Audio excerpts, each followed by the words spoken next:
Assalamualaikum warahmatullahi wabarakatuh. Bila kita beriman dengan hari akhirat, maka kita akan beriman keseluruhan perkara-perkara yang berlaku di hari akhirat nanti. Jadi bila Allah Subhanahu Wa Taala telah mengeluarkan semua tanda-tanda besar kiamat, maka Allah Subhanahu Wa Taala akan memerintahkan malaikat untuk meniupkan sangkakala.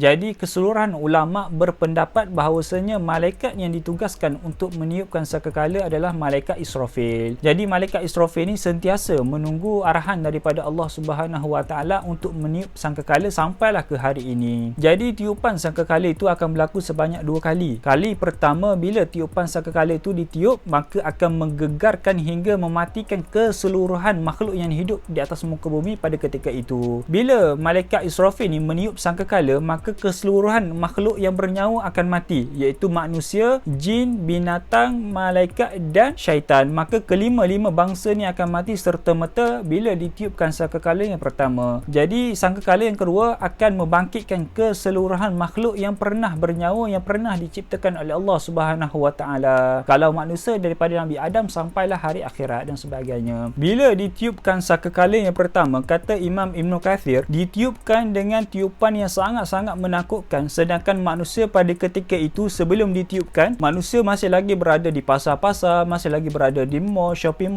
komplek, membeli belah dan sebagainya. Mereka ni melakukan rutin harian mereka, bergaduh, bertengkar, bergurau senda dan sebagainya. Jadi Allah Subhanahu Wa Taala memerintahkan, kata Ibn Kathir, jadi Allah Subhanahu Wa Taala memerintahkan malaikat Israfil untuk meniupkan sangkakala. Ini sebagai satu tanda bahawasanya manusia tak sedar bahawa hari itu hari akan ditiupkan sangkakala, dan manusia tak sedar juga bahawasanya hari itu akan berlakunya kiamat. Dan dalam Quran juga bagaimana Allah Subhanahu Wa Taala menceritakan suasana itu dalam surah Yasin. Maka dengan itu mereka tidak berpeluang untuk membuat sebarang wasiat atau membuat sebarang pesanan kepada satu sama lain. Dan jika mereka ni berada di luar, jadi mereka ni tak sempat untuk kembali, untuk balik kepada keluarga mereka masing-masing. Kemudian bila sangkakala kedua ditiupkan, semua yang bernyawa akan dibangkitkan, dan manusia yang pertama dibangkitkan oleh Allah Subhanahu Wa Taala bila tiupan sangkakala yang kedua, iaitu Nabi sallallahu alaihi wasallam. Dan kata Nabi sallallahu alaihi wasallam, bila aku bangkit, aku melihat Nabi Musa alaihi salam baru saja nak bangkit. Dan di antara makhluk ataupun manusia yang terawal juga dibangkitkan oleh Allah Subhanahu Wa Taala,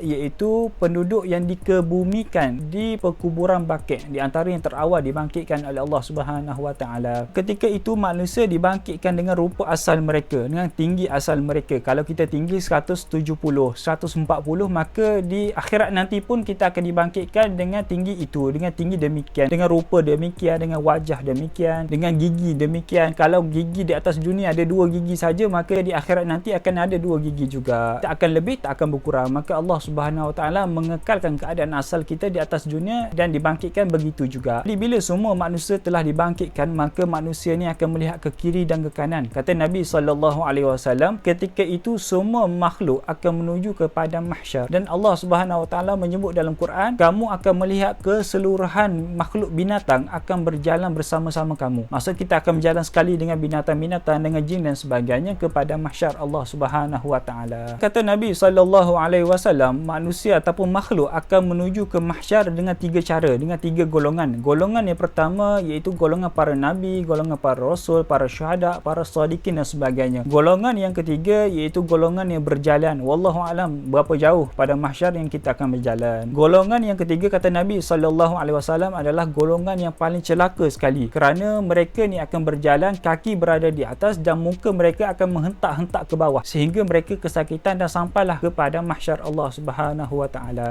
Dan kemudian bila kita berada di pada mahsyar, maka ketika itulah kita akan dihitungkan dan kita ni akan dipersoalkan apa sahaja yang kita buat. Andai kata seperti contoh kita menulis komen dekat ruangan bawah ni dengan komen dengan baik, komen yang bermanfaat, komen yang orang baca sejuk hati mereka, maka itulah yang akan jadi amalan kita di akhirat nanti. Andai kata kita komen dekat ruangan komen dekat bawah ni dengan komen hinaan, negatif, cacian, hinaan, makian dan sebagainya, maka itulah yang akan dipersoalkan oleh Allah Subhanahu Wa Taala. Maka kita akan jawab apa yang kita akan buat segalanya.